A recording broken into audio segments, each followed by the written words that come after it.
Oxy-fuel burner application in the electric arc furnace. Oxy-fuel burners are now almost standard equipment on electric arc furnaces in many parts of the world. The first use of the burner was for melting the scrap at the slag door where arc heating was fairly inefficient. As furnace power was increased, burners were installed to help melt at the cold spots. This resulted in more uniform melting and decreased the melting time necessary to reach a flat bath. It was quickly realized that productivity increases could be achieved by installing more burner power. Typical productivity increases reported in the literature have been in the range of 5 to 20%. In recent years, oxy-fuel burners have been of greater interest due to the increase in the cost of electrodes and electricity.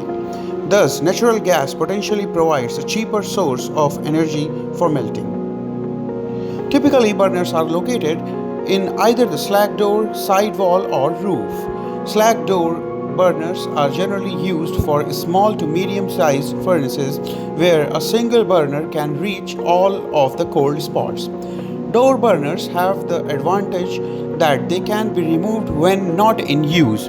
For larger furnaces, 3 or 4 sidewall mounted burners are more effective for cold spot penetration. However, these are vulnerable to attack from slag, especially if employing a foamy slag practice. In such cases, the burners are sometimes mounted in the roof and are fired tangentially through the furnace cold spots. Oxy-fuel burners aid in scrap melting by transferring heat to the scrap.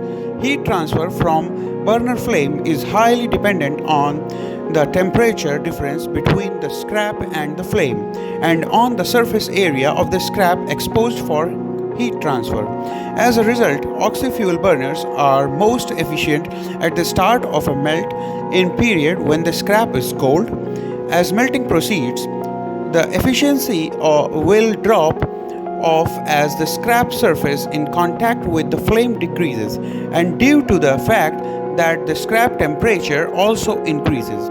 It is generally recommended that burners be discontinued after 50% of the meltdown period is completed so that reasonable efficiencies are achieved.